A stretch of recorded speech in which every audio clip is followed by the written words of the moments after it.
Hello student, today we have learned class 8 science chapter 3 air। तो समझते हैं हम लोग एयर के बारे में क्या बोला जा रहा है। तो फर्स्ट है air is present all around us. Air क्या है, हमारे चारों ओर प्रेजेंट है। We can not see it, हम लोग उसे देख नहीं सकते हैं, बट कैन फील इट, लेकिन हम लोग उसको फील कर सकते हैं।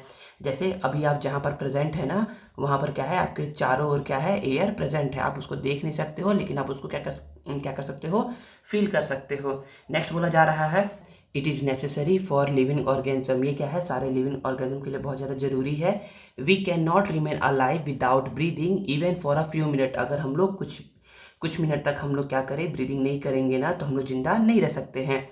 नेक्स्ट बोला जा रहा है control of the temperature of the earth, falling of rain, dispersal of seeds are some activities which can not happen without air.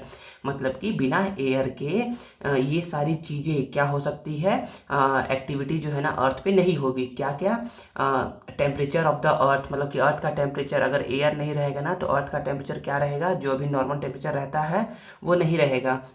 Falling of rain, या यहाँ पर रेन फॉल नहीं करेगा। डिस्पर्जल ऑफ सीड, सीड एक जगह से दूसरी जगह डिस्पर्स नहीं होंगे, डिस्प्लेस नहीं होंगे। तो ये एयर क्या है, बहुत ज़्यादा नेसेसरी है हमारे लिविंग ऑर्गेनिज्म के लिए। ठीक है, नेक्स्ट पढ़ते हैं एटमॉस्फेयर। एटमॉस्फेयर में क्या बोला जा रहा है, air is a mixture. Air क्या है, मिक्सचर है। The main component of air are, air के मेन कंपोनेंट क्या क्या है, तो ना इसको लर्न कर लीजिएगा। एयर में ना 78% नाइट्रोजन है। नाइट्रोजन का सिंबल होता है N2। तो ना कोई पूछे ना कि कंपोजिशन ऑफ एयर क्या क्या है, तो आप फर्स्ट बोलोगे nitrogen 78%, oxygen symbol O2 21%। Argon का इतना ज़्यादा इंपॉर्टेंट नहीं रहता है, इंपॉर्टेंट रहता है कार्बन डाइऑक्साइड का। Carbon dioxide 0.03%। फिर भी अगर आपके बुक में है ना तो आप उसको याद कर लीजिए। तो the main component of air are 78% nitrogen, 21% oxygen, 0.9% argon, 0.04% water vapour, 0.03% carbon dioxide. और इसके साथ साथ क्या होता है, and the rest of sulphur dioxide and other gases and dust particle.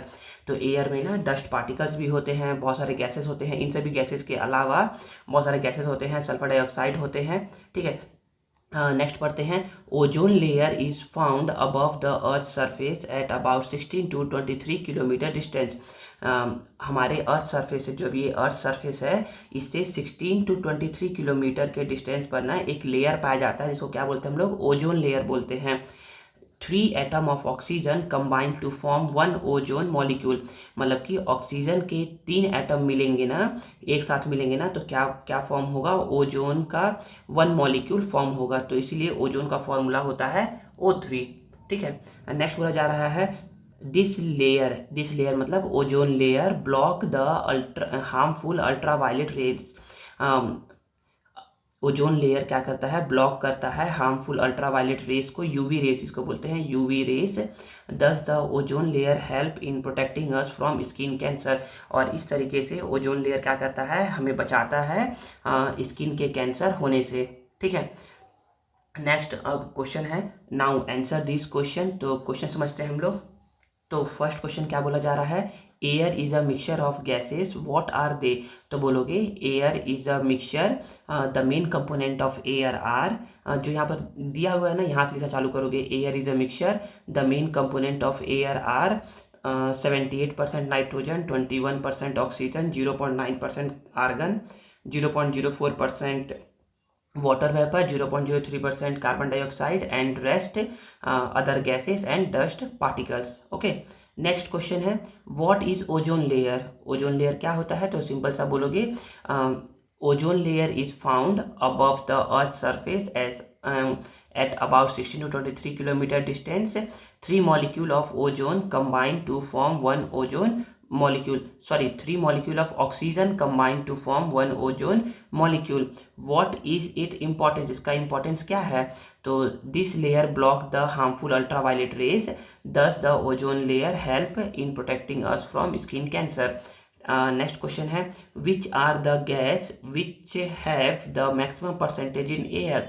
तो कौन सा गैस का मैक्सिमम परसेंटेज है, तो बोलोगे the maximum percentage in the air is 78% nitrogen. Nitrogen क्या है? 78% है।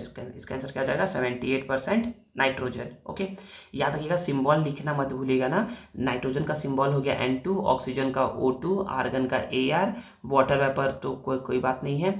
कार्बन डाइऑक्साइड का होता है CO2, C, कैपिटल O, और सबस्क्रिप्ट में क्या आएगा? 2 आएगा, स्मॉल में 2 लिखिएगा नीचे, ठीक है। नेक्स्ट पढ़ते हैं हम लोग। नेक्स्ट है ऑक्सीजन। ऑक्सीजन पढ़ते हैं, ऑक्सीजन के बारे में क्या बोला जा रहा है। तो बोलोगे it is a life giving gas. ये क्या है?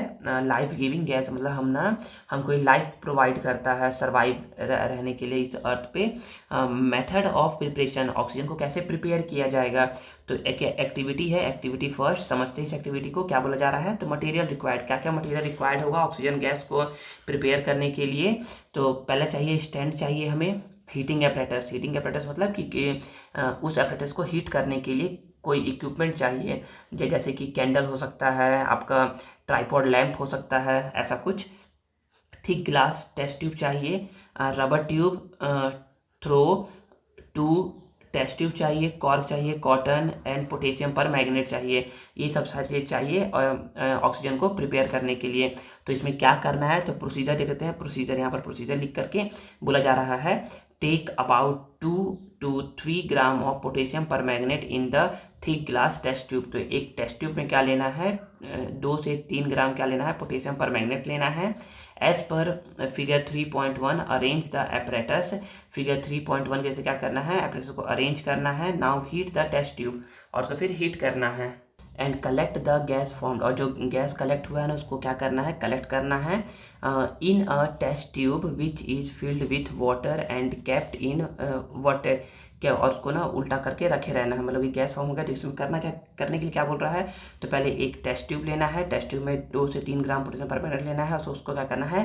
हीटअप करना है। हीटअप करने के बाद ना एक गैस फॉर्म होगा, उस गैस को क्या करना है? कलेक्ट करना है इसमें, और उसको पकड़ करके ऐसे अंगूठे से दबा करके उसको रखे रहना है इन्वर्टेड, उल्टा करके, ताकि गैस क्या रहे, जब ऐसा रहेगा ना तो गैस ऊपर रहेगा, मतलब गैस यहाँ पर आ जाएगा।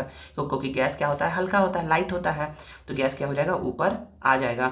फिर उसके बाद बोला जा रहा है to prepare this fill the test tube full with water, और उसको क्या करना है? उसको वाटर, एक टब रहेगा उसमें वाटर फिल्ड रहेगा, उसमें लेकर के जाना है। Now close the mouth of the test tube with your finger and make it stand inverted in a trough filled with water, और उसको क्या करना है? ट्रफ में उल्टा करके रख देना है। तो आप देखेंगे क्या, आप देखेंगे ना कि this collected gas is oxygen, जो गैस कलेक्टेड हुआ है ना इसके अंदर वो क्या है? ऑक्सीजन है।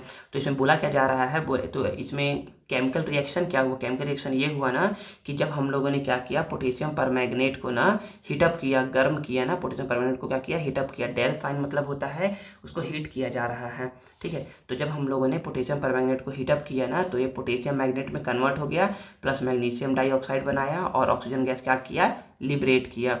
ये अपवर्ड एरो साइन दिखाता है कि यहाँ पर क्या फॉर्म हुआ है? गैस फॉर्म हुआ है, ठीक है ना।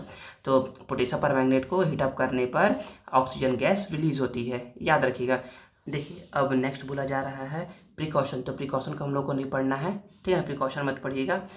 नेक्स्ट है फिजिकल। देखिए मैं आप लोग को वो पढ़ा रहा हूँ ना जो इसमें पढ़ने लायक है, ठीक है। ये पढ़ने लायक है नहीं, आप पढ़ सकते हैं, पढ़ने के लिए तो दिया गया बुक में तो पढ़ सकते हैं, लेकिन ना इससे कोई क्वेश्चन फॉर्म नहीं होगा, ठीक है ना। नेक्स्ट पढ़ते हैं physical properties of oxygen. Oxygen का क्या फिजिकल प्रॉपर्टीज़ है। देखिए हम लोग ना इस चैप्टर में ना 2 गैसेस के बारे में पढ़ेंगे मेनली। कौन कौन सा? ऑक्सीजन और नाइट्रोजन। क्यों ऑक्सीजन और नाइट्रोजन के बारे में पढ़ रहे हैं, बाकी बारे में नहीं पढ़ रहे हैं। बाकी के बारे में थोड़ा थोड़ा है, कुछ दिया हुआ, लेकिन हम लोग ना मेनली फोकस करेंगे ऑक्सीजन एंड नाइट्रोजन पे। क्यों? क्योंकि ना एटमॉस्फेयर में ना मैक्सिमम अमाउंट में क्या है, मेन कंपोनेंट क्या क्या है, तो मेन कंपोनेंट है नाइट्रोजन, और फिर सेकेंड मेन कंपोनेंट है कौन सा? ऑक्सीजन। तो हम लोग इन्हीं दोनों के बारे में पढ़ेंगे।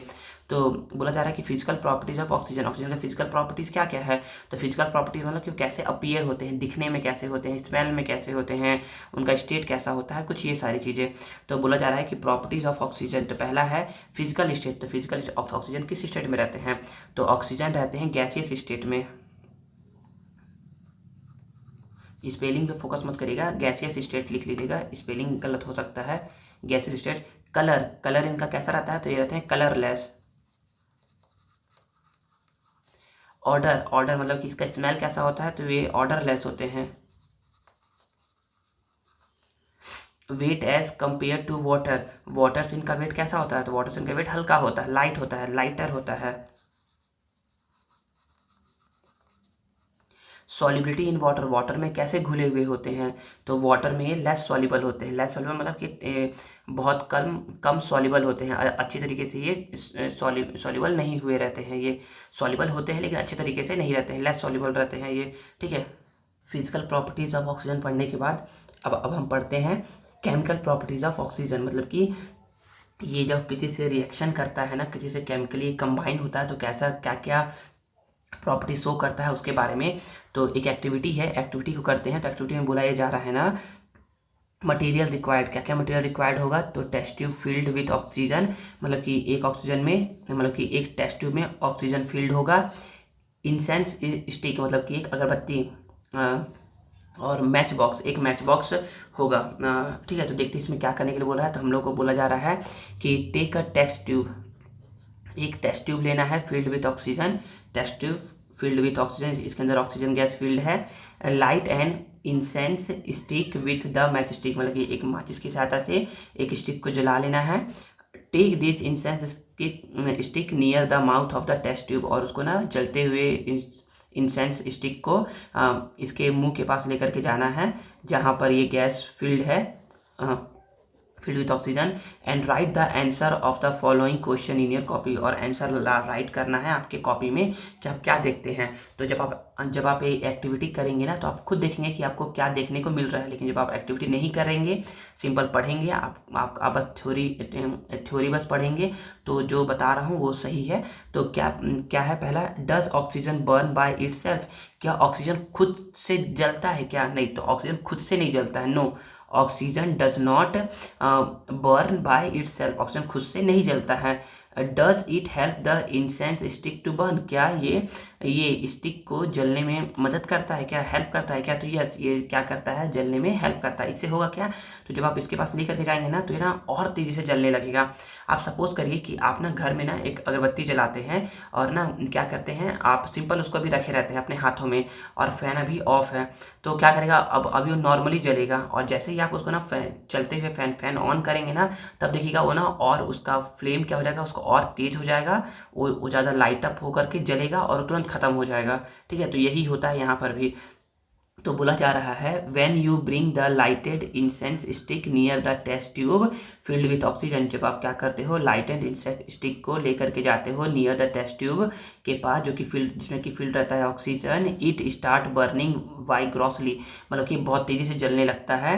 वी कैन से डैट, तो हमें कह सकते हैं ना कि oxygen does not burn it self, oxygen खुद ब खुद नहीं जलता है, लेकिन इट हेल्प इन बर्निंग, लेकिन क्या करता है, बर्निंग में हेल्प करता है, ठीक है। नेक्स्ट बोला जा रहा है oxygen combine with metal and non metal, oxygen क्या करता है, कंबाइन होता है मेटल एंड नॉन मेटल से टू फॉर्म ऑक्साइड, और क्या फॉर्म करता है, ऑक्साइड फॉर्म करता है। मतलब ऑक्सीजन जब मेटल से मिलेगा ना, तो मेटल ऑक्साइड बनाएगा, और नॉन मेटल से मिलेगा तो नॉन मेटल ऑक्साइड बनाता है, मतलब कि दोनों केस में ऑक्साइड बनाता है, ठीक है ना। आगे पढ़ेंगे कि ना ऑक्साइड बनाने के बाद ये और क्या करता है, तो वो नेक्स्ट चैप्टर में है, ठीक है ना। नेक्स्ट नहीं, वो चैप्टर नंबर 5 में है, चैप्टर नंबर 5 में उसको पढ़ेंगे, ठीक है। तो और देखिए आगे क्या बोला जा रहा है, आगे बोला जा रहा है when magnesium wire is lighted in air, अगर मैग्नीशियम वायर को ना हम लोग एयर में जलाते हैं ना, लाइटेड करते हैं ना, मैग्नीशियम है एक मेटल, मैग्नीशियम क्या है, एक मेटल है, it burn with a bright light and gives a residue of white powder, तो क्या करता है वो ना, वाइट लाइट के साथ वो जलता भी है, और वाइट रंग का कलर का क्या करता है, पाउडर भी वो फॉर्म करता है। तो ये ना मैग्नीशियम ऑक्साइड जो है ना बच्चे, इसको नीचे कर लो ऐसा करके, क्योंकि ये ना नीचे आपको जलता हुआ मिलेगा। ये मैग्नीशियम ऑक्साइड किस रंग का होता है, तो बोलोगे white in colour, white in colour, ठीक है। This white powder is the oxide of magnesium, में क्या है, मैग्नीशियम ऑक्साइड है वाइट पाउडर। तो बोलोगे when magnesium oxide react with oxygen gives out magnesium oxide, ठीक है। समझ में आ गया ये। तो जब यहाँ पर बताया गया है कि ऑक्सीजन कंबाइन होता है मेटल के साथ या फिर नॉन मेटल के साथ, तो क्या फॉर्म करता है, ऑक्साइड फॉर्म करता है, ठीक है। अब पढ़ते हैं एक्टिविटी 3, एक्टिविटी 3 को समझते हैं। एक्टिविटी 3 क्या बोला जा रहा है, तो एक्टिविटी 3 में ना मटेरियल रिक्वायर्ड है अ पीस ऑफ कोल, एक छोटा सा कोयले का टुकड़ा या फिर कोई भी कार्बन, स्मॉल स्पून स्मूथ चाहिए, heating apparatus and test tube filled with oxygen और लाइम वाटर चाहिए, मतलब कि चूना का वाला पानी चाहिए। तो इसमें करना क्या है, प्रोसीजर क्या है, तो heat a piece of coal in a small spoon until red hot, तो एक स्मॉल स्पून में ना एक कोल को लेकर के हीट अप करना है जब तक कि वो पूरी तरीके से लाल तरीके से जलने ना लगे। Take this near a test tube filled with oxygen, और उसको ना टेस्ट ट्यूब के पास लेकर के जाना है जिसमें ऑक्सीजन फील्ड है। तो क्या होगा, तो अभी आप लोग पढ़े हो ना इंसेंस स्टिक में, इस वाले में क्यों क्या कहता है, बाइक्रोस्कोपी जलने लगता है, तो ये भी क्या होगा, बहुत तेज जलने लगेगा। What colour flame do you observe, आपको कौन सा कलर दिखाई देता है, तो जब उसके पास लेकर के जाओगे ना तो बहुत लाल तरीके से जलने लगेगा, बहुत ज़्यादा लाल हो जाएगा वो, ठीक है। अब pour some lime water into the test tube, और क्या करना है, उस टेस्ट ट्यूब में जिसमें ना ऑक्सीजन फील्ड है ना, उसमें क्या करना है, लाइम वाटर डालना है। Does the lime water turn milky, क्या लाइम वाटर मिल्की होता है, तो हाँ लाइम वाटर मिल्की हो जाता है, ठीक है। तो यहाँ पर बताया क्या जा रहा है कि जबकि कार्बन को हम लोग ऑक्सीजन के पास लेकर के जाते हैं ना, तो क्या क्या फॉर्म करता है, कार्बन डाइऑक्साइड फॉर्म करता है, मतलब कि कार्बन को ऑक्सीजन के प्रेजेंस में जलाने पर कार्बन डाइऑक्साइड होता है। तो यहाँ पर जो ये था ना कि पीस ऑफ कोल को हीटअप कर रहे हैं, तो कोल है कार्बन और हीटअप कर रहे हैं, मतलब कि ऑक्सीजन के प्रेजेंस में उसको हीटअप कर रहे हैं, जला रहे हैं, तो क्या फॉर्म हो रहा है, कार्बन डाइऑक्साइड फॉर्म हो रहा है। Do the same activity with the melted sulphur, melted sulphur के साथ यही एक्टिविटी करना है। तो पीछे दिया है इसका रिएक्शन कि रिएक्शन क्या होता है, तो यहाँ पर आई थिंक आप लोग समझ में आ गया होगा कि जब ना लाइम वाटर को ना हम लोग टेस्ट ट्यूब में डालते हैं ना, तो क्या लाइम वाटर मिल्की होता है, तो अगर टेस्ट ट्यूब में केवल ऑक्सीजन है तो ये मिल्की नहीं होगा, अगर टेस्ट ट्यूब में कार्बन डाइऑक्साइड है तो ये मिल्की हो जाएगा, ठीक है ना। मिल्की मतलब होता है कि ना मिल्क के कलर का, दूध के कलर का, वाइट कलर का हो जाता है, ठीक है ना। और सर लाइम वाटर क्या होता है, तो लाइम वाटर समझ लीजिए कि अगर आप लोग क्या किए, दीपावली के समय या कभी भी आपका घर में जब व्हाइट वॉश होता है ना, तो आप ना चूना लेकर के आते हो, ठीक है ना, और उस चूने में क्या कहते हो, आप पानी डालते हो, तो आप देखते हो ना कि बहुत तेज़ तरीके से क्या होता है, उसमें ना रिएक्शन होता है और वो बहुत ज़्यादा हीटअप हो जाता है। उसको एक दिन के लिए ऐसे छोड़ दीजिए, पानी को ऐसे छोड़ दीजिए, चूने का पानी को, फिर जब देखोगे ना तो ना ऊपर में क्या होगा, ऊपर में ना मतलब कि ऊपर में पानी पानी रहता है और नीचे में ना पूरा ना आपका चूना बैठा हुआ रहता है। तो जो ऊपर का जो पानी रहता है ना, जो कि आपका कलर हो सकता है कि मतलब कि हल्का लाइट, मतलब कि गंदा कलर का दिखता है, थोड़ा सा येलोइश कलर का, ग्रीनिश कलर का, ब्राउनिश कलर का दिखता है, तो वही जो वाटर है ना, जो ऊपर ऊपर का जो वाटर है, चूने के ऊपर का जो वाटर है, उसी को बोलते हैं लाइम वाटर, ठीक है। हाँ, तो जब हम लोग सल्फर को भी क्या करेंगे, ऑक्सीजन के प्रेजेंस में जलाएंगे ना, तो सल्फर डाइऑक्साइड गैस क्या होता है, फॉर्म होता है, ठीक है। अब पढ़ते हैं यूजेस ऑफ ऑक्सीजन। तो हम लोगों ने क्या क्या सीखा, तो हम लोगों ने सीखा ना कि सबसे पहले ऑक्सीजन का फिजिकल प्रॉपर्टीज़ क्या होता है, सेकेंड सीखा ऑक्सीजन का केमिकल प्रॉपर्टीज़ क्या होता है, थर्ड अब सीखते हैं ऑक्सीजन का यूजेस कहाँ कहाँ है। तो यूजेस क्या क्या है, तो पहला है रेस्पिरेशन। तो रेस्पिरेशन में क्या बोला जा रहा है, the main use of oxygen is for respiration for plant and animal, मतलब कि जो लिविंग ऑर्गेनिज्म है ना, उनके लिए क्या है, ऑक्सीजन ना यूज़ करते हैं उन लोग रेस्पिरेशन के तौर पर, मतलब कि सांस लेने के लिए और सांस छोड़ने के लिए, और साथ ही साथ फूड का ब्रेक डाउन करने के लिए, जिससे उनको क्या मिलता है, एनर्जी मिलता है। Next mountaineer, astronauts, scuba diver carry this with them in suitable cylinder, मतलब कि जो कि माउंटेनियर होते हैं, जो कि पहाड़ों पे चढ़ते हैं, एस्ट्रोनॉट होते हैं जो कि स्पेस में जाते हैं, स्कूबा डाइवर्स जो कि पानी के अंदर जाते हैं, उन लोग क्या करते हैं, कैरी करते हैं अपने साथ ऑक्सीजन सिलेंडर, मतलब कि सुटेबल साइज़ का।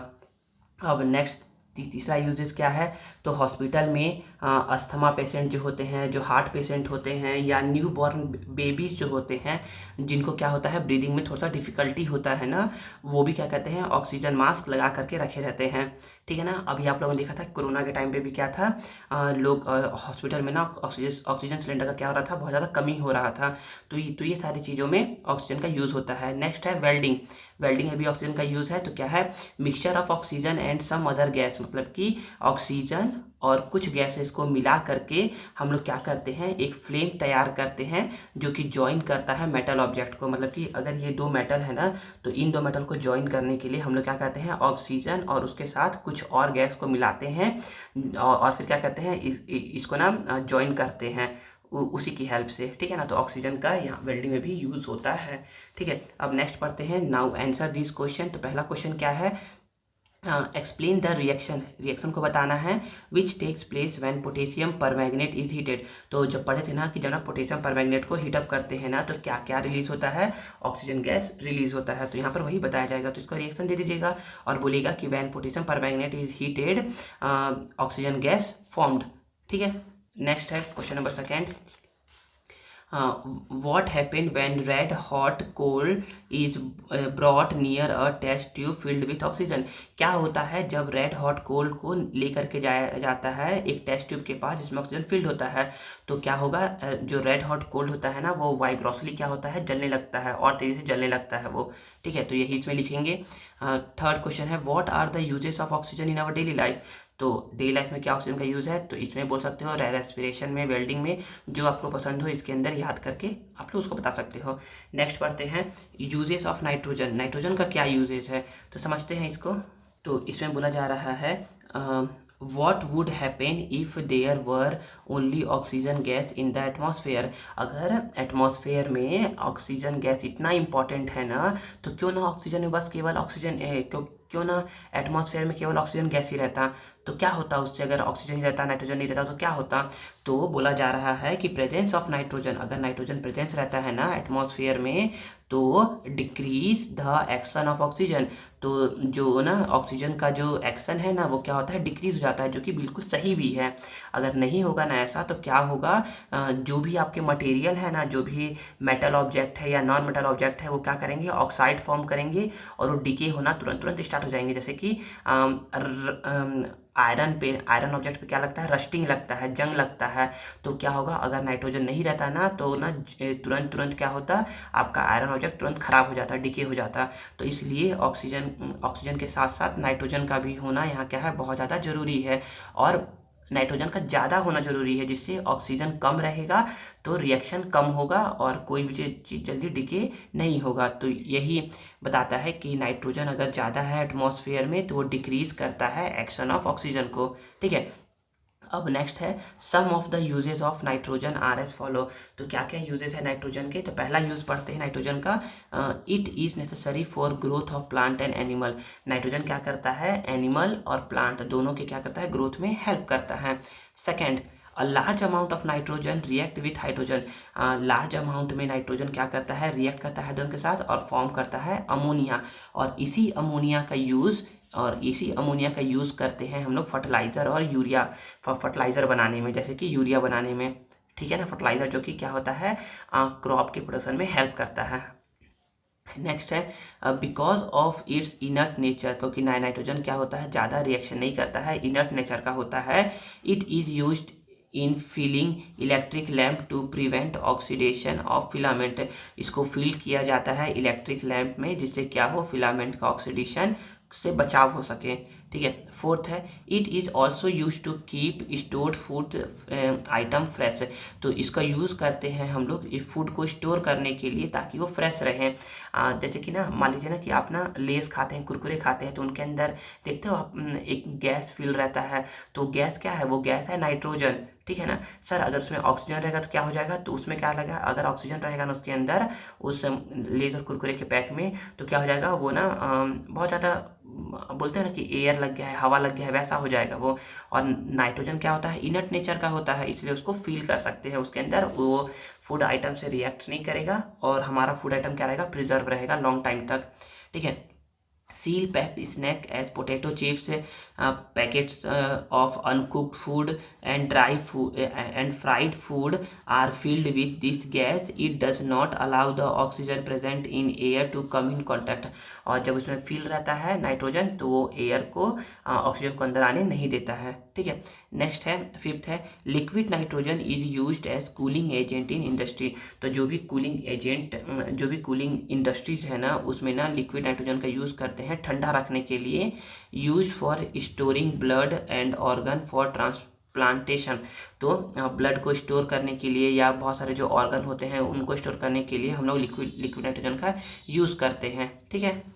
तो आप लोगों को यूजेस ऑफ नाइट्रोजन इतना याद करना है, और जो आप लोगों को सही लगता है 5 पॉइंट दिया हुआ है, कम से कम 4 पॉइंट तो याद ही रखिएगा, ठीक है। नेक्स्ट है एयर पॉल्यूशन। एयर पॉल्यूशन के बारे में समझते हैं। एयर पॉल्यूशन मतलब होता है ना कि एयर में जब ना अनवांटेड पार्टिकल क्या होते हैं, आ जाते हैं ना, तो क्या होता है, हमारा एयर खराब हो जाता है, तो उसी को बोलते हैं एयर पॉल्यूशन। समझते हैं एयर पॉल्यूशन क्या है। तो air pollution means the presence of suspended particle and unwanted gases in such an amount that. तो एयर पॉल्यूशन का मतलब होता है कि इसमें प्रेजेंस हो जाते हैं सस्पेंडेड पार्टिकल।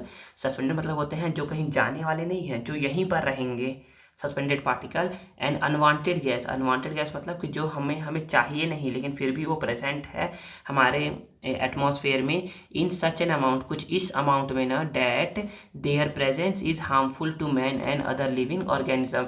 तो मतलब कि ये क्या करते हैं, ये हार्मफुल होते हैं मैन के लिए और जो भी लिविंग ऑर्गेनिज्म है उन सभी के लिए। तो इसी को हम लोग बोलते हैं एयर पॉल्यूशन। तो ये क्या है, एयर पॉल्यूशन का डेफिनेशन है, इसको याद रखिएगा, ठीक है। नेक्स्ट पढ़ते हैं। नेक्स्ट है एक एक्टिविटी है, activity 4।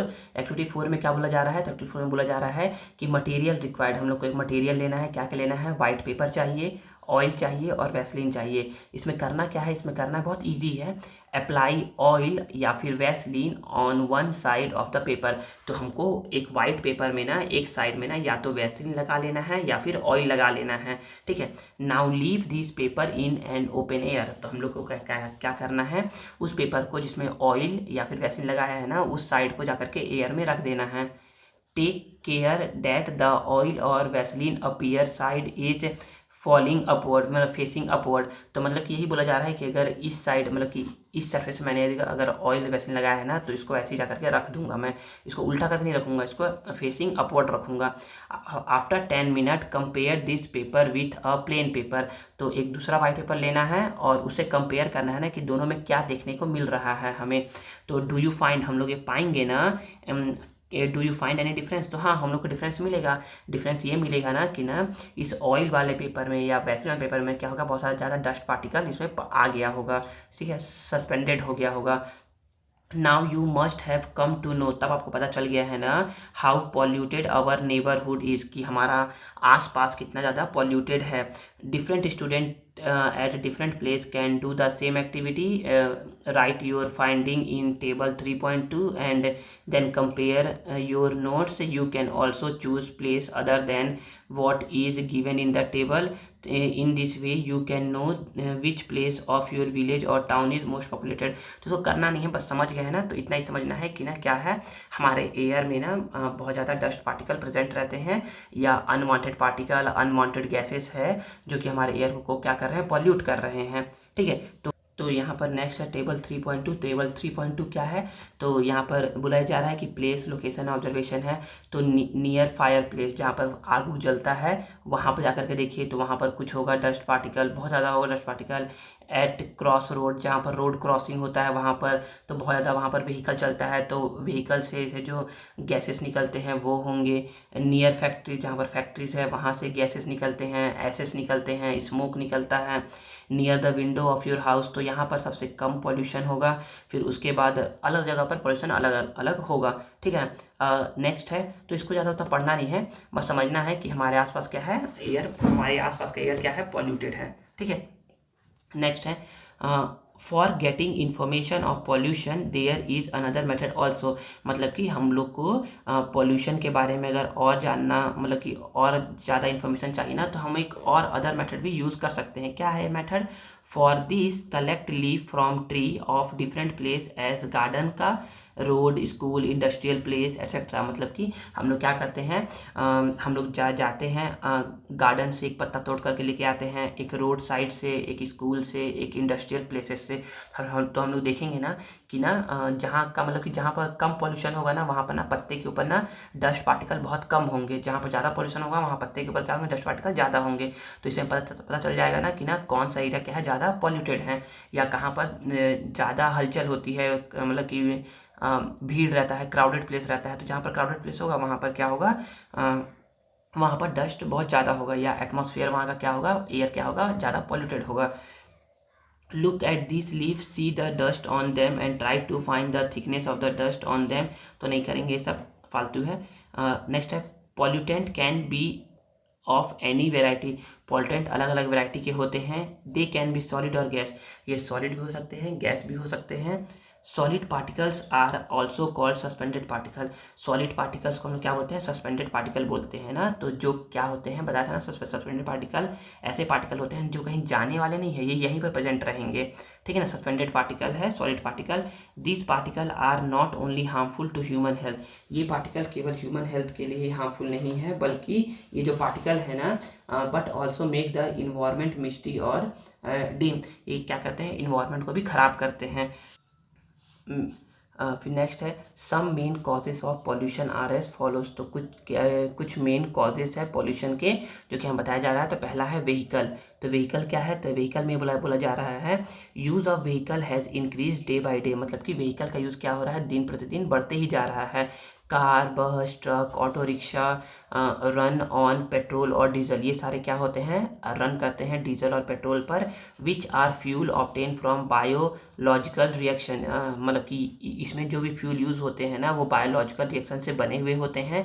Because of the burning of this fuel, और ये जब फ्यूल जब बर्न होते हैं ना, और mostly due to the incomplete combustion of these fuel, large amount of carbon monoxide, oxide of nitrogen, lead are liberated into the atmosphere। तो मतलब कि जब ये दोनों गैसेस क्या होते हैं, बर्न होते हैं, तो बहुत ज़्यादा अमाउंट में, या फिर बर्न होते हैं, या कंप्लीट बर्न हो या फिर पार्शली बर्न हो, इनकम्प्लीट बर्न हो, तो इनके बर्न होने से क्या होता है, बहुत ज़्यादा अमाउंट में कार्बन मोनोऑक्साइड निकलता है। अगर देखिए कंप्लीट बर्न होगा ना तो कार्बन डाइऑक्साइड निकलेगा, और अगर इनकम्प्लीट बर्न होगा तो कार्बन मोनोऑक्साइड निकलता है, ऑक्साइड ऑफ नाइट्रोजन, मतलब कि nitrogen oxide, nitrous oxide, lead निकलता है, और यही सभी चीज़ क्या होता है, एटमॉस्फेयर में आकर के एक्यूमुलेटेड होते जाते हैं।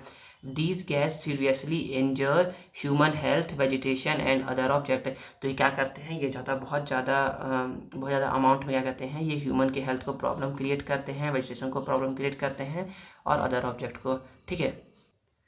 अब नेक्स्ट है इंडस्ट्रियलाइजेशन, तो इसमें बोला क्या जा रहा है, the polluted solid particle coming out of the steel industries, cement factory, fertilizer industries have harmful effect not only on human health but also on living being, vegetation and building। तो मतलब कि जो भी polluted solid particle निकल रहे हैं इन सारे industry से, स्टील से, सीमेंट से, फर्टिलाइज़र इंडस्ट्री से, इनमें क्या होते हैं, ये क्या करते हैं, हार्मफुल इफेक्ट करते हैं ह्यूमन हेल्थ को, और साथ ही साथ लिविंग बीइंग को, वेजिटेशन को और बिल्डिंग को।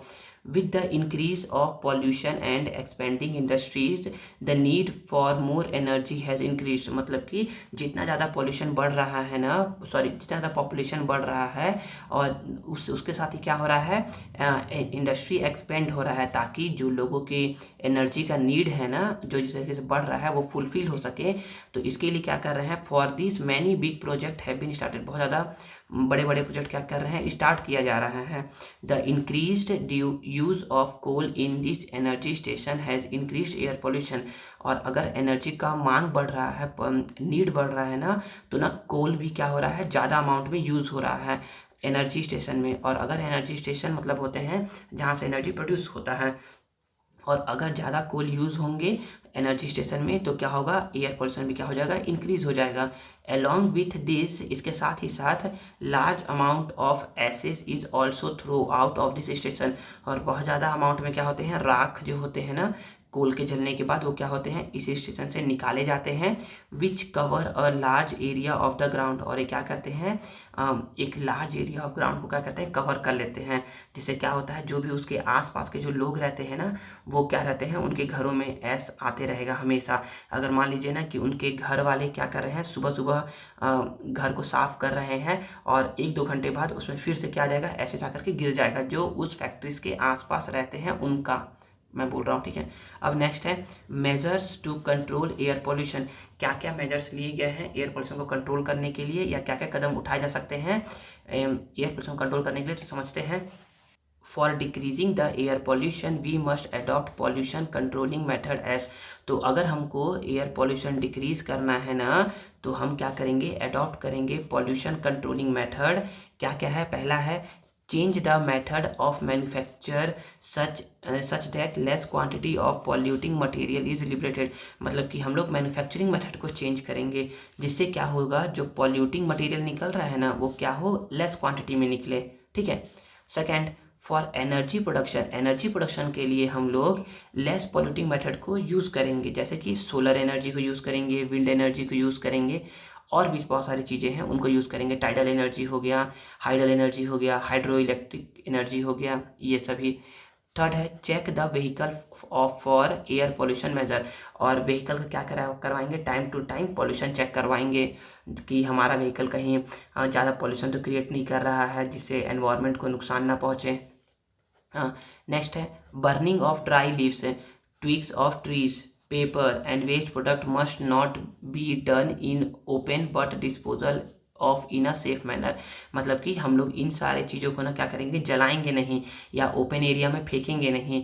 अगर ओपन एरिया में नहीं फेंकेंगे ना तो ना क्या होगा, इससे जो भी गंदगी है ना वो बाहर नहीं फैलेगी, और हमको क्या करना है, इनको डिस्पोज करना है।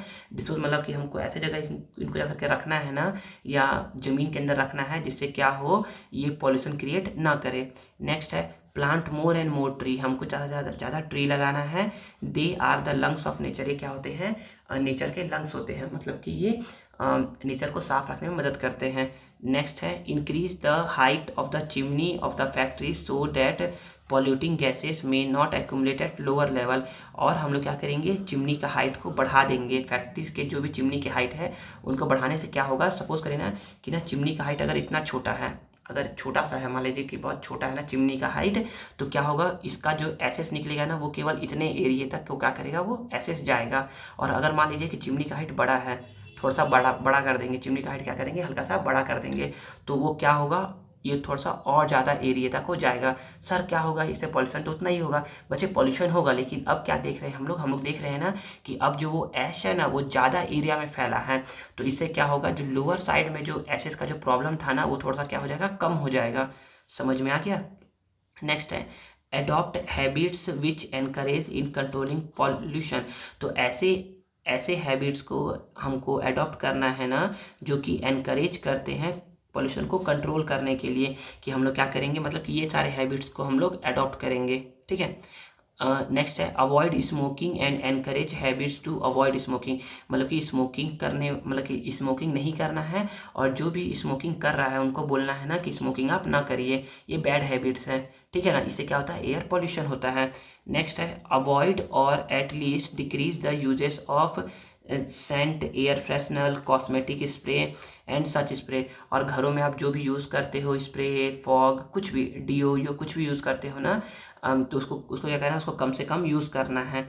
नेक्स्ट है यूज़ पेट्रोल और and diesel according to your need, और अपने व्हीकल का यूज़ तभी करिए जब आपको उसका नीड हो। ऐसा नहीं ना कि जब मन करे ना तब व्हीकल निकाले और चल दिए, कि पेट्रोल तो है आराम से भरवाते रहेंगे, लेकिन नहीं, ऐसा नहीं करना है। जब नीड हो तभी आप उसका यूज़ करिए। तो ये सारे कुछ मेजर्स हैं जिससे हम लोग क्या कर सकते हैं, एयर पोल्यूशन को कंट्रोल कर सकते हैं। ठीक है, नेक्स्ट पढ़ते हैं। देखिए नेक्स्ट है स्मोग है। स्मोग क्या होता है, तो इसको ना हिंदी में बोलते हैं धुंध कोहरा या धूम कोहरा, धूम कोहरा बोलते हैं ना। तो इसमें बोला क्या जा रहा है, बोला ये जा रहा है ना कि natural source of air pollution are volcanic eruption, forest fire etcetera, मतलब कि नेचुरल सोर्स जो होते हैं जिनसे एयर पॉल्यूशन हो सकता है वो क्या होते हैं, वॉल्केनिक इरप्शन। कई बार मान लीजिए ना वॉल्केनिक इरप्शन हो गया, तो उससे उससे क्या होगा, उससे एयर पॉल्यूशन होगा। दूसरा, कहीं पर फॉरेस्ट में आग लग गया, खुद ब खुद लगा है आग, नेचुरली लगा है, तो उससे क्या होता है, एयर पॉल्यूशन होता है। ऑन द अदर हैंड, इसके अलावा स्मोक फ्रॉम द फैक्ट्री, और जो भी फैक्ट्री से स्मोक निकल रहे हैं, ध्यान दीजिएगा इस बात को, स्मोक, ठीक है ना, smoke from the factory, thermal power station, automobile exhaust and burning woods are the source of pollutant produced due to human activities, और ह्यूमन एक्टिविटीज़ की वजह से क्या हो रहा है, बहुत सारे स्मोक निकल रहे हैं। कहाँ कहाँ से, फैक्ट्री से, थर्मल पावर स्टेशन से, ऑटोमोबाइल के एग्जॉस्ट से, मतलब कि ऑटोमोबाइल का जो फ्यूल बर्न हो रहा है उससे निकल रहे हैं गैस। आप घरों में क्या कहते हैं, लोग वुड को बर्न करते हैं, तो ये सारे ह्यूमन एक्टिविटीज़ है जिससे क्या होता है, एयर पोल्यूशन होता है। और नेचुरली जो एयर पोल्यूशन होता है वो दो वजहों से होता है, वॉल्केनिक इरप्शन से और फॉरेस्ट फायर से। अब नेक्स्ट क्या है, ग्रोइंग नंबर ऑफ व्हीकल, जैसे जैसे व्हीकल का नंबर बढ़ते जा रहा है, are continuously increasing the amount of pollutant like carbon monoxide, carbon dioxide, nitrogen oxide and smoke in the atmosphere is also increasing. ये भी सारे इंक्रीज हो रहे हैं। During winter the oxide of nitrogen present in smoke mix with other air pollutant. Winter के time पे जो oxide of nitrogen present रहते हैं स्मोक में, वो क्या होते हैं, मिक्स होते हैं अदर एयर पॉल्यूटेंट के साथ, and fog to form a thick layer which is known as smoke. Smoke, तो स्मोक देखिए ना, दो शब्दों से मिलकर के बना हुआ है। फर्स्ट है स्मोक प्लस फॉग। स्मोक और फॉग मिलके क्या बनाता है, स्मोक बनाता है। ठीक है, तो इसी वजह से ध्यान देना है कि स्मोक और फॉग मिलके क्या बनता है, स्मोक बनाता है। Which can cause respiratory disease such as asthma, lungs etcetera. तो यही जो स्मोक है ना, वो क्या करता है, रेस्पिरेटरी डिजीज लेकर के आता है लोगों में, अस्थमा, कफ एटसेट्रा। ठीक है, अब पढ़ते हैं ग्रीन हाउस इफेक्ट, जो कि मोस्ट इंपॉर्टेंट है। इसको समझिएगा, बहुत ईजी है, समझाते हैं। देखिए क्या बोला जा रहा है इसमें, usually earth absorb the sun rays falling on it. Earth क्या करता है, एब्जॉर्व करता है सन रेज को, जो भी उसके ऊपर फॉल होता है, and acquire the needed heat energy. और क्या करता है, हीट एनर्जी का जितना नीड होता है ना, उतना वो एक्वायर करता, प्राप्त कर लेता है। मतलब आप समझिए कि अर्थ क्या करता है, सन रेज को एब्जॉर्व करता है, और हीट एनर्जी, और क्या होता है, ये हीटअप होता है, गर्म रहता है। Out of this most of the light is reflected back. कुछ रेस क्या होते हैं, देखो ये आया, ये तो एब्जॉर्व किया और इसको ऊपर भेज दिया, आया एब्जॉर्व किया ऊपर भेज दिया, मतलब जितना नीड रहता है उतना एब्जॉर्व करता है और बाकी को वापस भेज देता है। In this reflected rays some infrared are also there. तो जो ये रे को रिफ्लेक्ट करता है ना, उसमें कुछ क्या होते हैं, इंफ्रारेड भी होते हैं। Some gases of the atmosphere absorb this infrared. और कुछ गैसेज जो होते हैं, एटमॉस्फेयर क्या करता है, उनको एब्जॉर्ब कर लेता है, and stop them from going out of the अर्थ, और उसको ना अर्थ से बाहर जाने नहीं देता है। Due to which the earth surface remain hot. इससे क्या होता है, अर्थ सरफेस जो है ना हमारा गर्म बने रहता है, जो कि बहुत ज़्यादा ज़रूरी भी है। नहीं तो ना रात में इतना ठंड पड़ेगा ना कि हम लोग सर्वाइव नहीं कर पाएंगे।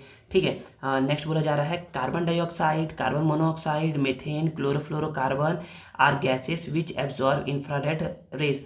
तो बोलोगे कि carbon monoxide, carbon dioxide, methane, chlorofluorocarbon, ozone और अदर गैसेस क्या करते हैं, एब्जॉर्ब करते हैं इंफ्रारेड रेस को।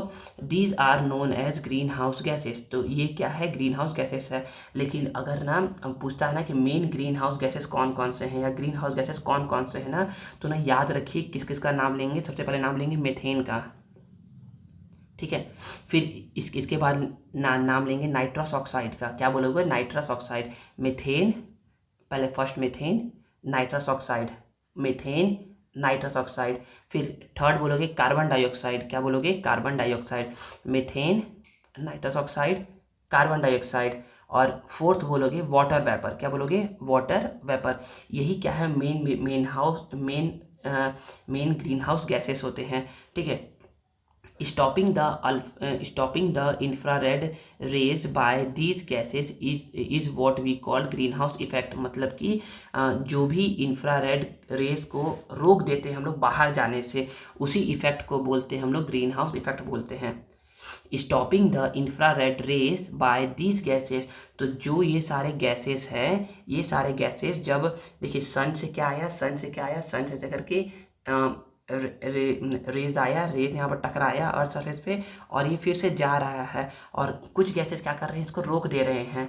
तो यही जो इफेक्ट कहलाएगा ना, मतलब कि गैसों के द्वारा, इन सारे गैसों के द्वारा इनको रोका जाना ही क्या कहलाता है, ग्रीन हाउस इफेक्ट कहलाता है। तो बोलोगे stopping the infrared rays by these gases is what we called green house effect. इसको बोलते हैं ग्रीन हाउस इफेक्ट बोलते हैं। अब इसके पहले आप लोग बताओगे ग्रीन हाउस गैसेस के बारे में, उसके बाद ये डेफिनेशन लिखोगे। ठीक है, if these had not been there, अगर ऐसा नहीं होगा ना, our earth would had been much colder as compared and may be there would had been no life here also. अगर ऐसा नहीं होता है ना, तो अर्थ हमारा इतना ठंडा हो जाएगा ना रात में, या हाँ रात में ही, तो ना कि हम लोग ना सोच भी नहीं सकते हैं ना कि इतना ठंडा होगा, और यहाँ पर ना ये भी हो सकता है कि लाइफ ना भी हो। ठीक है ना, तो अब आगे क्या बोला जा रहा है, आगे बोला जा रहा है now you can say that the effect would be on temperature on earth if the amount of greenhouse gases were increased due to pollution। तो इसमें ये बोला जा रहा है कि अब आप ये बताइए कि क्या होगा, what the effect would be, क्या इफेक्ट होगा अर्थ के टेम्परेचर पर अगर अमाउंट जो है ना ग्रीन हाउस गैसेस का वो इंक्रीज हो जाए। तो होगा क्या इससे, अगर ग्रीन हाउस गैसेस का अमाउंट इंक्रीज हो जाएगा ना तो जो भी रेज है वो किसी को जाने नहीं देंगे, मतलब कि जो भी गैसेस है ना वो रेज को बाहर जाने नहीं देंगे, जिससे हमारा अर्थ क्या होगा, गर्म होता होता होता इतना तक गर्म हो जाएगा ना कि जो भी ग्लेशियर है, जो भी माउंटेन है, जो भी आइसबर्ग है, वो सारे क्या होने लगेंगे, मेल्ट होने लगेंगे। और जो जो जो जो छोटे स्मॉल आइलैंड है वो क्या होने लगेंगे, डूब जाएंगे। तो एट द एंड प्रॉब्लम हम ही को होगा। तो ज़्यादा ग्रीन हाउस गैसेस भी होना सही नहीं है, ठीक है ना। इसीलिए बोला जा रहा है कि आप क्या करिए, एयर पोल्यूशन को कंट्रोल करिए, ठीक है। नेक्स्ट क्या है, नेक्स्ट है ग्रीन हाउस। ग्रीन हाउस क्या होता है, तो देखिए ना, एक कांच का या एक सिंपल प्लास्टिक का एक घर होता है। उसके अंदर क्या करते हैं हम लोग, पेड़ पौधे या कुछ भी जो भी वेजिटेशन ग्रो करना है ना वो ग्रो करते हैं। मतलब कि इसको ग्रीन हाउस गैस बनाने की कोशिश करते हैं। कैसे करते हैं देखिए, समझिएगा। इन कोल्डर रीजन, ठंडे जगहों में plants are kept in green house, plants को रखते हैं हम लोग ग्रीन हाउस में टू कीप देम अलाइव, उनको जिंदा रखने के लिए। क्यों, क्योंकि ठंडे जगहों में ना दिन के समय तो क्या रहता है, दिन के समय तो कुछ टाइम के लिए बस सन निकलता है, कुछ टाइम के लिए बस सन का रेज अवेलेबल रहता है। उसके बाद तो क्या रहता है, ठंडा होने लगता है। तो उस टाइम पे क्या होता है, जो भी सन का रेज है ना वो क्या होगा, इसके अंदर आएगा, अंदर आएगा। और यहाँ पर यदि ग्लास लगा हुआ है तो ना हम लोग ऐसा करते हैं ना कि ना ये अंदर तो आएगा, इसको ये एब्जॉर्व करेगा, और जब बाहर जाना रहेगा ना उसको ये रोक देगा। उससे क्या रहेगा, यहाँ का टेम्परेचर गर्म बने रहेगा और प्लांट को ग्रोथ होने में हेल्प मिलेगा। तो बोला जा रहा है in colder region plant are kept in green house to keep them alive through the glass walls sunlight reaches the plant. Glass walls के थ्रू जो सनलाइट होते हैं वो प्लांट तक तो आ जाते हैं, but this glass wall stop the reflected infrared to go out.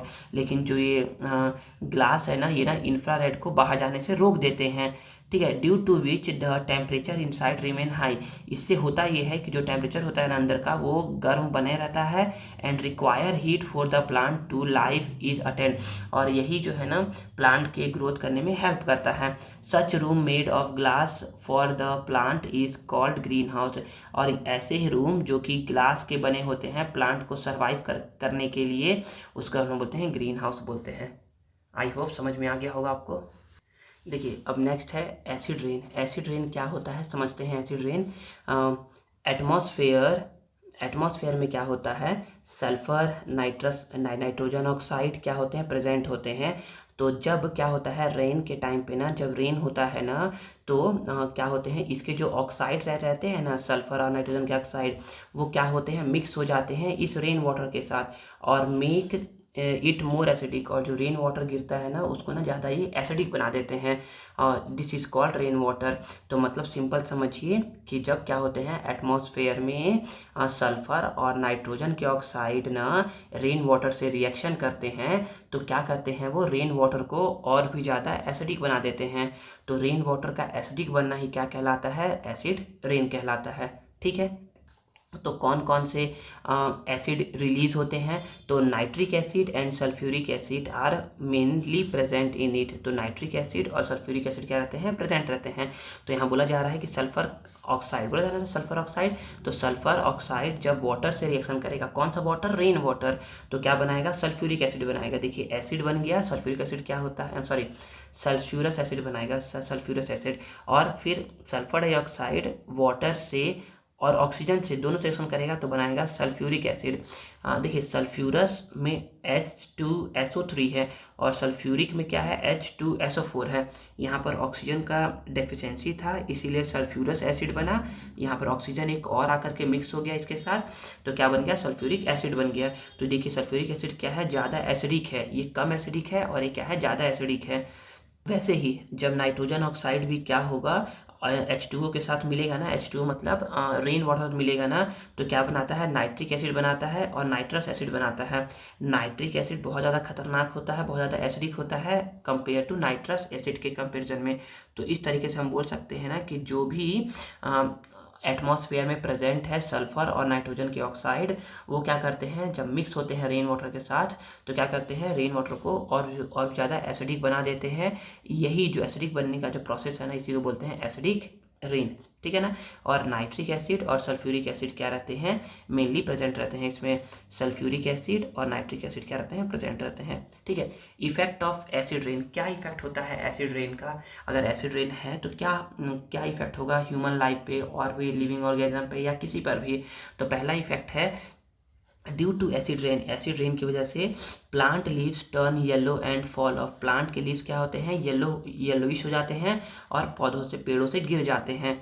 Acid rain harm soil को हार्म करते हैं, वाटर रिसोर्स को ख़राब करते हैं। अगर एसिडिक है तो वाटर में ये मतलब कि ये वाटर है तो ये जाएगा नदी नालों के थ्रू, कहाँ जाएगा, ये रिवर में जाएगा या फिर ओशन में जाएगा। रिवर में जाएगा तो रिवर में जो भी ऑर्गेनिज्म है, लिविंग ऑर्गेनिज्म जैसे कि फिश हो गया, फ्रॉग हो गया, वो सब क्या करेंगे, इन सब वाटर को कंज्यूम करेंगे, जिससे क्या होगा, उन्हें प्रॉब्लम होगा और वो क्या हो जाएंगे, डेड हो जाएंगे एट द एंड, ठीक है। फॉरेस्ट को ख़राब करता है, ह्यूमन हेल्थ को ख़राब करता है। और अगर उसी फिश को अगर कोई ह्यूमन खा लेगा ना तो क्या होगा, उसके भी हेल्थ पे इफेक्ट पड़ेगा। और क्या होता है acid rain pollute water sources in such a way that many species of fish, बहुत सारे जो स्पीसीज है फिश के आर नाउ बिकम एक्सटिंक्ट, क्या हो जा रहे हैं, एसिड रेन की वजह से क्या हो जा रहे हैं, बहुत सारे जो फिश के स्पीसीज है वो क्या हो जा रहे हैं, अब विलुप्त होने की कगार पे हैं। एक्सटिंक्ट मतलब गायब होने की कगार पे हैं। गायब क्यों होते हैं, गायब इसलिए होते हैं ना क्योंकि ना उनको रहने लायक ना एनवायरनमेंट, सुटेबल एनवायरनमेंट नहीं मिल पाता है और वो इस एनवायरनमेंट को अडॉप्ट नहीं कर पाते हैं, इसीलिए क्या हो जाते हैं, एक्सटिंक्ट हो जाते हैं। It is also harmful for human health, और ये क्या है, ह्यूमन हेल्थ के लिए भी हार्मफुल है, क्योंकि अगर हम लोग क्या करेंगे, इसी फिश को कंज्यूम करेंगे ना तो उससे हमें भी क्या होगा, हमें भी हार्मफुल इफेक्ट होगा। Acid rain corrode building, acid rain क्या कहते हैं, बिल्डिंग को ख़राब करते हैं। Statue specially made of stone और मार्बल, और जो भी स्टोन और मार्बल के बने होते हैं ना उनको क्या कहते हैं, एसिड रेन ख़राब करते हैं। तो इसका एक अच्छा एग्जाम्पल है कि जो ताजमहल है ना आगरा का, वो क्या हो रहा है, कोरोडेड हो रहा है, ख़राब हो रहा है, ठीक है ना। अब नेक्स्ट है नाउ आंसर दिस क्वेश्चन। तो पहला क्वेश्चन क्या है, what are the main gases that pollute the air, तो कौन कौन से गैसेस है जो एयर को पॉल्यूट करते हैं। तो आप बोल सकते हो ना, carbon dioxide, carbon monoxide, oxide of sulphur, oxide of nitrogen, lead हो गया, बहुत सारे गैसेस हैं ना जो क्या कहते हैं एयर को पॉल्यूट करते हैं, तो वो वाला लिखोगे आप जो पीछे पढ़ाया भी गया है। फिर सेकेंड है, what difference do you notice on the layer of deposit on the leaves of a neem tree on the road side and one planted away, तो मतलब कि एक जो नीम ट्री है ये क्या है, रोड के पास क्या है, प्लांटेड है, और एक जो नीम ट्री है ना वो बहुत दूर, रोड से बहुत दूर प्लांटेड है। तो इससे आपको क्या देखने को मिलेगा, तो आपको देखने को ये मिलेगा ना कि जो रोड साइड का जो नीम प्लांट का जो लीव होगा ना उस पर डस्ट पार्टिकल क्या होंगे, बहुत ज़्यादा होंगे, और जो दूर होगा ना उस पर डस्ट पार्टिकल क्या होंगे, बहुत ही कम होंगे। तो यही पता चलता है कि क्या है, यहाँ पर पॉल्यूशन ज़्यादा है, मतलब कि एयर पॉल्यूशन यहाँ पर ज़्यादा है और इस साइड क्या है, एयर पॉल्यूशन कम है। What is the effect of these on the biological process of plant, तो इससे ये इफेक्ट होगा ना कि यहाँ के जो प्लांट के जो लीव्स हैं ना वो अच्छे तरीके से फोटोसिंथेसिस नहीं कर पाएंगे, और यहाँ के प्लांट अच्छे तरीके से फोटोसिंथेसिस कर लेंगे। जब एक फोटोसिंथेसिस नहीं कर पाएंगे तो क्या हो जाएंगे, प्लांट एट द एंड क्या हो जाएंगे, खराब होने लगेंगे, मतलब कि ये सर्वाइव नहीं कर पाएंगे और यहाँ वाले प्लांट अच्छे तरीके से सर्वाइव कर पाएंगे, ठीक है, समझ में आ गया। नेक्स्ट है name the gases responsible for green house effect, तो कौन कौन से गैसेस रेस्पॉन्सिबल है ग्रीन हाउस इफेक्ट के लिए। तो बताया गया था ना पीछे पेज में, carbon monoxide, carbon dioxide, sulphur dioxide, methane, chlorofluorocarbon, ये सारे क्या है, रेस्पॉन्सिबल है ग्रीन हाउस इफेक्ट के लिए, ठीक है। फोर्थ है which are the gases mostly present in acid rain, तो कौन कौन से गैसेस प्रेजेंट रहते हैं एसिड रेन में, तो गैसेस प्रेजेंट रहते हैं oxide of sulphur and oxide of nitrogen. How do they effect our lifes, वो हमारे लाइफ कैसे इफेक्ट करते हैं, तो यहाँ पर इफेक्ट ऑफ एसिड रेन के बारे में लिख सकते हो, ठीक है। नेक्स्ट पढ़ेंगे अब। नेक्स्ट है एटमॉस्फेरिक प्रेशर। एटमॉस्फेरिक प्रेशर क्या होता है, तो आप सिंपल समझिए कि ना आप खड़े हैं यहाँ पर, क्या है, आप खड़े हैं, ऐसे करके आप खड़े हैं यहाँ पर, ठीक है ना। तो एटमॉस्फेयर क्या कर रहा है, एयर के थ्रू जितना प्रेशर आप पर लगा रहा है, एटमॉस्फेयर, एयर के थ्रू जितना आप पर प्रेशर लगा रहा है ना उसी को बोलते हैं एटमॉस्फेरिक प्रेशर। सर प्रेशर तो लगा रहा है तो हमें तो फील नहीं होता है। तो बच्चे ये इसलिए फील नहीं होता है ना क्योंकि तुम्हारे अंदर भी ना एक प्रेशर है, तुम्हारे बॉडी में भी एक प्रेशर है। अभी पढ़ेंगे आगे, तुम्हारी बॉडी में प्रेशर है जो क्या करता है, इसको इक्वल कर देता है, जिससे हमें पता चलता है ना कि यहाँ पर जितना प्रेशर लग रहा है, मतलब कि यहाँ पर जितना प्रेशर लग रहा है और हमारा बॉडी जितना प्रेशर लगा रहा है दोनों इक्वल हो जाते हैं, तो हमें पता ही चलता है ना कि एटमॉस्फेयर हमारे ऊपर प्रेशर भी लगा रहा है। लेकिन याद रखिए, सिंपल समझिए कि एटमॉस्फेयर हमारे ऊपर जितना प्रेशर लगाता है एयर के थ्रू उसी को बोलते हैं एटमॉस्फेरिक प्रेशर। तो पढ़ते हैं, समझते हैं और अच्छे से। The cycle tube when filled with air swell up. तो जब हम लोग साइकिल ट्यूब में क्या करते हैं, हवा भरते हैं ना, तो वो फूलने लगता है, स्वेल अप होने लगता है। वाई डज इट हैपन, वो क्यों होता है, क्योंकि तो देखिए मान लीजिए ना कि साइकिल ट्यूब के है, ऐसे करके साइकिल ट्यूब है, तो साइकिल ट्यूब है ना, तो जब आप इसमें हवा भरोगे ना तो क्या करता है, एयर जो है ना वो कंटिन्यूसली मूव करते रहता है, तो क्या करता है, इसके सरफेस पे क्या करता है, वो इसके सरफेस पे ना प्रेशर एक्सर्ट करता है, इसलिए क्या होता है, इसलिए ना क्या होता है, स्वेल अप होने लगता है। जैसे कि बलून को ही आप ब्लो करते हो, फुलाते हो ना, तो क्यों फूल जाता है वो, क्योंकि जो बलून के अंदर का जो एयर है ना वो ना उसके सरफेस पे क्या करता है, प्रेशर एक्सर्ट करता है, ऐसे ऐसे करके, ऐसे ऐसे करके प्रेशर एक्सर्ट करता है कुछ इस तरीके से हर सरफेस पे, जिससे क्या होता है, वो स्वेल अप, फूल जाता है वो। ठीक है, तो एक एक्टिविटी करते हैं इसको समझने के लिए। तो एक्टिविटी नंबर 5 है, क्या एक्टिविटी बोला जा रहा है, तो क्या एक्टिविटी बोला जा रहा है, तो बोला जा रहा है कि मटेरियल रिक्वायर्ड, साइकिल पंप चाहिए, साइकिल ट्यूब चाहिए और बलून चाहिए। तो समझते हैं इसको। तो बोला जा रहा है कि first with the help of the cycle pump fill air in the cycle tube. क्या करा जा रहा है, साइकिल पंप की हेल्प से ना फिल किया जा रहा है एयर साइकिल ट्यूब में एंड द बलून में भी। ठीक है, you will find that both tube and balloon have swelled up. आप देखेंगे ना कि ना दोनों ट्यूब और बलून क्या हो गया, स्वेल अप हो गया, फूल गया है। वो ये क्यों हुआ है, इसलिए मैंने बताया था ना अभी आप लोगों को, the small particle present in the air collide with the wall of the balloon. ये क्या कर रहे हैं, बलून के वॉल से टकरा रहे हैं जा करके, एंड द ट्यूब से टकरा रहे हैं, एक्सर्ट प्रेशर ऑन इट, और उस पर क्या कर रहे हैं, प्रेशर लगा रहे हैं in it due to the pressure on the inner wall. Pressure लगाने के कारण इनर वॉल पर दे स्वेल अप, क्या हो गया, स्वेल अप हो गए हैं। In this way more air enter and they also apply pressure. अगर आप उसके अंदर ज़्यादा एयर डालोगे ना तो क्या करेगा, ज़्यादा प्रेशर लगाएगा और ज़्यादा फूल जाएगा। ठीक है, नेक्स्ट क्या बोला जा रहा है, the pressure applied by the atmosphere around us is called atmospheric pressure. तो जो प्रेशर एयर लगाता है हमारे एटमॉस्फेयर से हमारे ऊपर या कहीं पर भी किसी भी सरफेस पर, उसको बोलते हैं एटमॉस्फेरिक प्रेशर। अभी आप जहाँ पर भी बैठे हो या आपके बगल में जो भी बेंच टेबल कहीं पर भी कुछ भी रखा हुआ है उसके ऊपर भी क्या लग रहा है, एटमॉस्फेरिक प्रेशर लग रहा है। तो the pressure applied by the atmosphere around us, मतलब कि एटमॉस्फेयर हमारे चारों तरफ जो भी प्रेशर अप्लाइड कर रहा है उसी को बोलते हैं atmospheric pressure. Next important point समझिएगा इसको, when we move high above, जब हम लोग ज़्यादा ऊपर जाते हैं ना, the density of air change, density जो होता है ना एयर का क्या हो जाता है, वो चेंज हो जाता है, decrease and does the atmosphere pressure. जबकि जैसे जैसे हम ऊपर जाएंगे ना तो जो डेंसिटी है ना एयर का वो डिक्रीज हो जाएगा। तो सिंपल आप इतना पढ़िएगा, when we move high above the density of air decrease and so the atmospheric pressure. और एटमॉस्फेरिक प्रेशर भी क्या होता है, डिक्रीज हो जाता है। तो क्या होता है सर, इससे होगा क्या, फ़ायदा क्या होगा, इससे फ़ायदा ये होता है ना कि ना अगर आप मान लीजिए ना कि अगर आप यहाँ पर हैं, अगर आप मान लो छत्तीसगढ़ में हैं, ठीक है ना, और आपका एक दोस्त है, मान लीजिए कि कश्मीर में आपका एक दोस्त है, तो ना आप उसको कॉल करिए और दोनों सेम टाइम पे क्या करिए, पानी को बॉईल करिए, सेम फ्लेम के साथ सेम गैस का फ्लेम रखिए और सेम टाइम पर गर्म करना स्टार्ट करिए। तो आप देखेंगे ना कि उसका वाटर क्या हो जाएगा, जल्दी बॉईल हो जाएगा और आपका वाटर क्या होगा, लेट में बॉईल होगा। क्यों सर, क्योंकि वहाँ पर क्या है, एयर प्रेशर, एटमॉस्फेरिक प्रेशर क्या है, कम है। तो जहाँ पर एटमॉस्फेरिक कम होता है ना वहाँ पर क्या होता है, पानी जल्दी बॉईल हो जाता है। ये तो पहला एग्जाम्पल हो गया। दूसरा एग्जाम्पल क्या होता है, आप समझ सकते हो ना, ये थोड़ा सा ख़राब एग्जाम्पल है। ख़राब एग्जाम्पल क्या है, मतलब कि जैसे जैसे आप ऊपर जाते हो तो हमारे बॉडी का ना जो प्रेशर है ना वो क्या होता है, ज़्यादा होता है, लेकिन जो एटमॉस्फेरिक प्रेशर है क्या होता है, कम होता है। तो जब ऐसा होता है ना तो होता क्या है कि हमारा जो ब्लड वेसल्स है ना वो ना फूलने लगता है और उससे क्या होता है, ब्लड वेसल भी फट जाता है और उससे क्या होता है, जो ब्लड होता है ना हमारे नाक के थ्रू क्या होता है, बाहर निकलता है। तो ये भी ये थोड़ा सा हार्मफुल इफेक्ट है एटमॉस्फेरिक प्रेशर का। तो इसमें कि देखिए क्या बोला जा रहा है, अब बोला जा रहा है कि some effect of atmospheric pressure. क्या क्या एटमॉस्फेरिक प्रेशर का इफेक्ट होता है? तो atmospheric pressure has much effect on our body. Atmospheric pressure क्या करता है? हमारे बॉडी पे इफेक्ट करते हैं। क्या है? तो when the atmospheric pressure is high, जब एटमॉस्फेरिक प्रेशर हाई होगा ना, when we have not shrunk, मतलब कि एटमॉस्फेरिक प्रेशर हाई होता है, एटमॉस्फेरिक ज़्यादा है, फिर भी हम दबते क्यों नहीं है, छोटे क्यों नहीं हो जाते हैं, बौने क्यों नहीं हो जाते हैं? ड्यू टू एटमॉस्फेरिक प्रेशर की वजह से। तो वो इसलिए होता है कि we and all living organism are made up of cell, क्योंकि हम और सारे लिविंग ऑर्गेनिज्म क्या होते हैं? बने हुए होते हैं सेल से। Which have such fluid in them, और हमारे अंदर क्या होता है? फ्लूइड होता है, मतलब कि सेल के अंदर क्या होता है? फ्लूइड होता है, जो क्या करता है? एक्सर्ट करता है प्रेशर फ्रॉम इनसाइड, मतलब कि सेल क्या कर रहा है? अंदर से भी एक प्रेशर लगा रहा है, ठीक है ना। The pressure exerted by the cell equal the atmospheric pressure, जो सेल प्रेशर लगा रहा है, जो मतलब पूरा हमारा बॉडी का जो सेल है वो जितना प्रेशर लगा रहा है ना, वो इक्वल होता है एटमॉस्फेरिक प्रेशर के। इसलिए हम लोग एटमॉस्फेरिक प्रेशर के कारण श्रंक, छोटे नहीं हो जाते हैं, ठीक है, दब नहीं जाते हैं।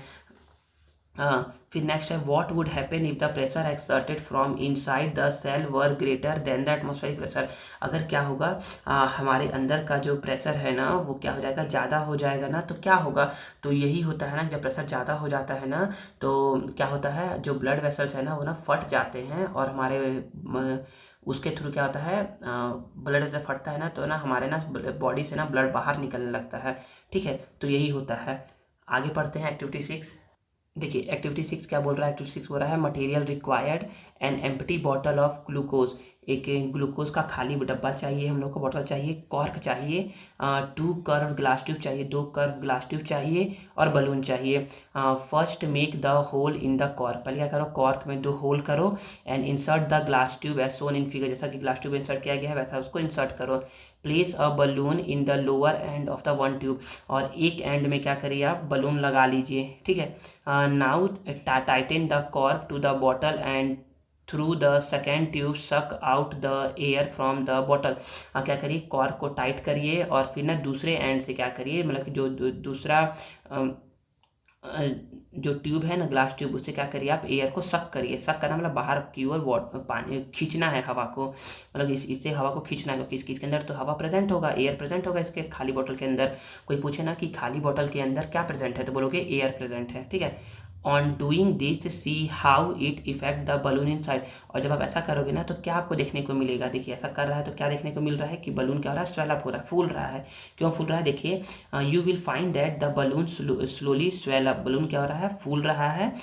Sometimes it swell too much and bast, और अगर आप उसको खींचते रहोगे ना, तो कोई एक टाइम ऐसा आएगा कि ना बस्ट होकर, मतलब कि बहुत ज़्यादा फूल करके बस्ट हो जाएगा, फट जाएगा ये। This is because of the decreasing pressure inside the balloon, और जब आप उसको खींच रहे हो ना, जब यहाँ से एयर बाहर निकल रहा है, तो यहाँ का प्रेशर क्या हो रहा है? कम हो जा रहा है, और जिसकी वजह से क्या हो रहा है? यहाँ से जो एयर है ना, वो अंदर आ रहा है, इस एयर को फिलअप करने के लिए, इस प्रेशर को इक्वल करने के लिए, और एक हमारा बलून फूलते जा रहा है, ठीक है। In the same way when we go to a higher altitude, जब हम लोग हायर एल्टीट्यूड पे जा जाते हैं ना, the atmospheric pressure decrease, atmospheric pressure कम हो जाता है, due to which our blood vessel swell up, हमारा ब्लड वेसल क्या होता है? स्वेल अप हो जाता है, फूल जाता है, और समटाइम बर्स्ट कभी फट भी जाता है। तो इसी वजह से क्या होता है? इसी वजह से ना हमारे ब्लड से, हमारे बॉडी से ना ब्लड बाहर निकलता है, नाक के थ्रू ही मोस्टली आप लोगों ने देखा होगा, तो यही रीज़न है। फिर नेक्स्ट बोला जा रहा है एक और है, तो when the atmospheric pressure of an air of the earth fall down slowly, अगर एटमॉस्फेरिक प्रेशर क्या हो जाएगा? अचानक से ना कम हो जाएगा ना, स्लोली हो जाएगा ना, तो इससे होता क्या है? तो स्टॉर्म एंड स्ट्रॉन्ग विंड, मतलब कि तेज आंधी तूफान चलने लगते हैं। समटाइम्स लो एटमॉस्फेरिक प्रेशर के कारण क्या होता है? रेन भी होना स्टार्ट हो जाता है। तो ये भी एक रीज़न है, ठीक है। अब पढ़ते हैं measurement of atmospheric pressure. Atmospheric pressure को कैसे मेजर करेंगे?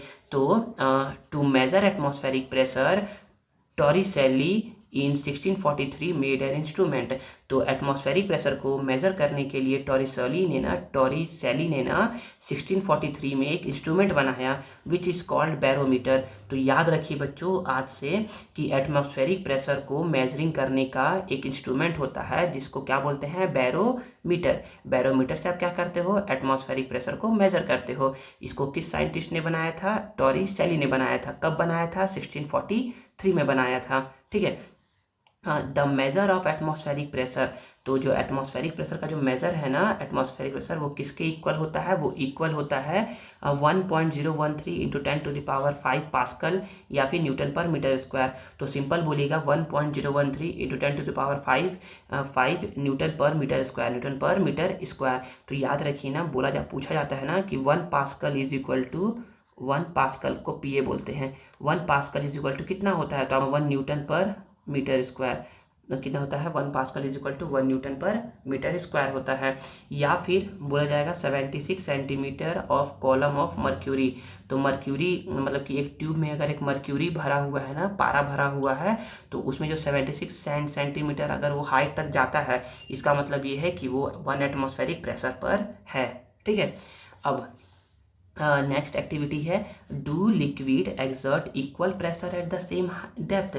क्या लिक्विड इक्वल डेप्थ पे सेम प्रेशर एक्सर्ट करते हैं क्या? तो इसके लिए एक्टिविटी है जो कि बहुत इजी है, जो कि आप घर में भी कर सकते हो या आपने किया भी होगा। तो देखते हैं, समझते हैं।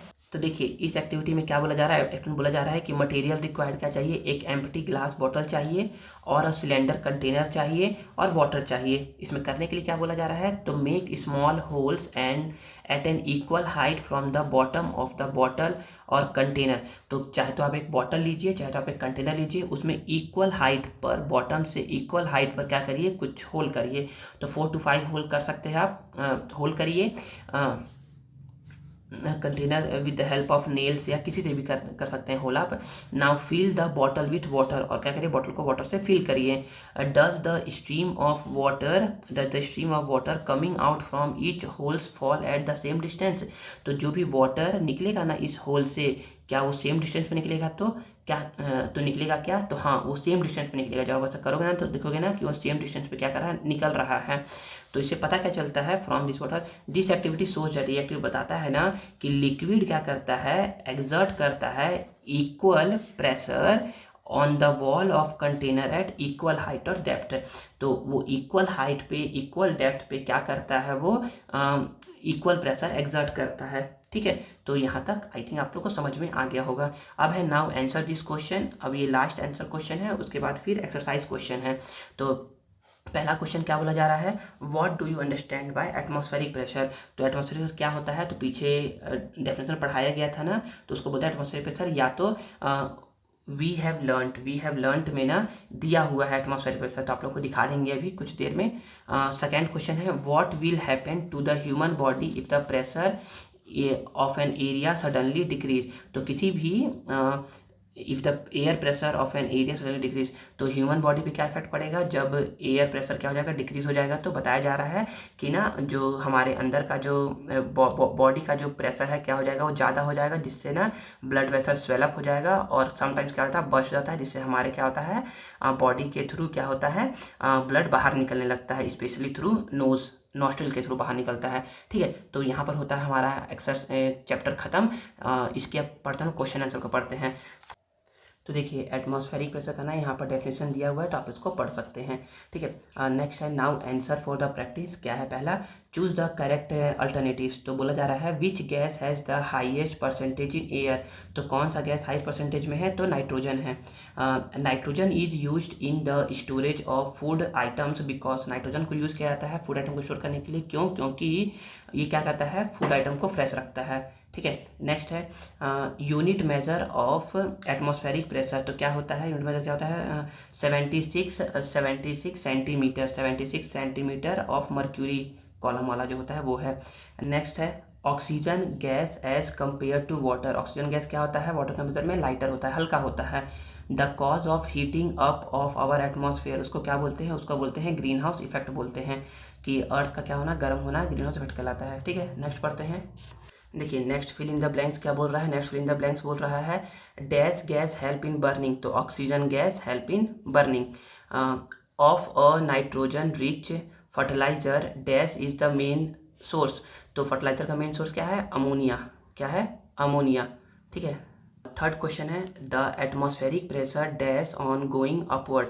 तो एटमॉस्फेरिक प्रेशर क्या होता है? डिक्रीज हो जाता है जब हम लोग अपवर्ड जाते हैं। तो acid rate is due to acid rain is due to sulphur oxide and nitrous oxide gases की वजह से होता है ये, ठीक है ना। अगर यहाँ पर एसिड लिखा रहता तो sulphuric acid and nitric acid रहता। Oxygen is dash in water, तो less soluble in water, less soluble in water.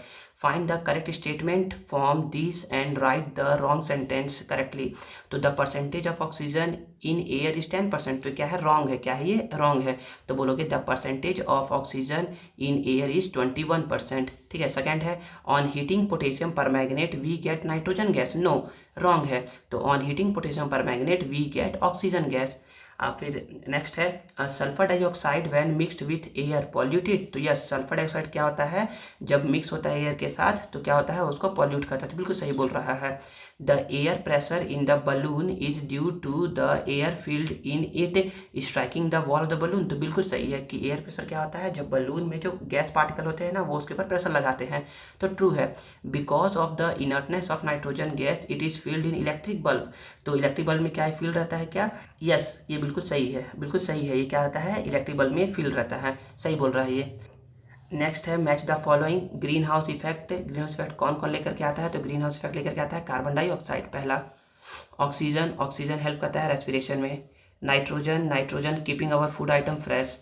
Acid rain, nitric acid and sulphuric acid, ठीक है। क्वेश्चन नंबर 5 क्या, फर्स्ट क्वेश्चन क्या है, what are the main component, तो इसको बताया जा चुका है पहले ही, जब हम लोग स्टार्टिंग किए थे ना चैप्टर को, तो उसी में जो स्टार्टिंग में जो था ना वहाँ पर बताया जा चुका है, ठीक है। नेक्स्ट है explain with a well label diagram to preparation of oxygen, तो वेल लेबल डायग्राम बनाना है और कैसे ऑक्सीजन को प्रिपेयर किया जाता है, तो इसको भी पढ़ाया जा चुका है। देख सकते हो आप कैसे कैसे बताया गया था, तो जो जो पॉइंट जहाँ जहाँ मैंने टिक किया था बस उसी पॉइंट को लिखिएगा। पहले लिखिएगा मटेरियल रिक्वायर्ड, फिर पहले लिखिएगा एम, फिर लिखिएगा मटेरियल रिक्वायर्ड, थर्ड लिखिएगा प्रोसीजर, ठीक है। प्रिकॉशन भी आप लिख सकते हो और उसके बाद लेवल डायग्राम बनाएगा, तो जहाँ जहाँ टिक करके मैं टिक करवाया था पेंसिल से बस उतने को ही लिखिएगा, तो उतना इनफ है, ठीक है। नेक्स्ट है what are the causes of air pollution, air pollution क्या क्या कॉजेस है, तो वो बोलो कि एयर पोल्यूशन के कॉजेस क्या क्या है, तो बहुत सारे क्या गैसेस हैं, carbon dioxide, carbon monoxide, nitrous oxide, sulphur oxide, बहुत सारे गैसेस हैं। What should measure you adopt to stop it, क्या क्या मेजर आप अडॉप्ट करेंगे उसको ख़त्म करने के लिए, मतलब कि कम करने के लिए, तो क्या क्या मेजर हो सकते हैं, तो बताया गया था आप लोगों को, यहाँ पर बताया गया था, तो इसको आप लोग पढ़ लोगे, ठीक है।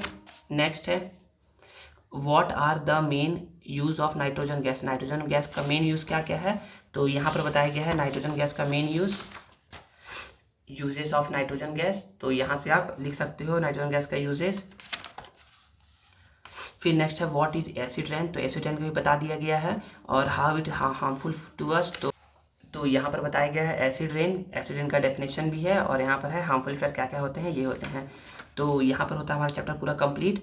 आई होप जितना पढ़ाया गया है आप लोग को उतना समझ में आया होगा। अगर वीडियो पसंद आता है तो उसे लाइक करिए, कमेंट करिए और अपने दोस्तों के साथ शेयर करिए और चैनल को सब्सक्राइब करना ना भूलें। मिलते हैं नेक्स्ट वीडियो में। Thank you.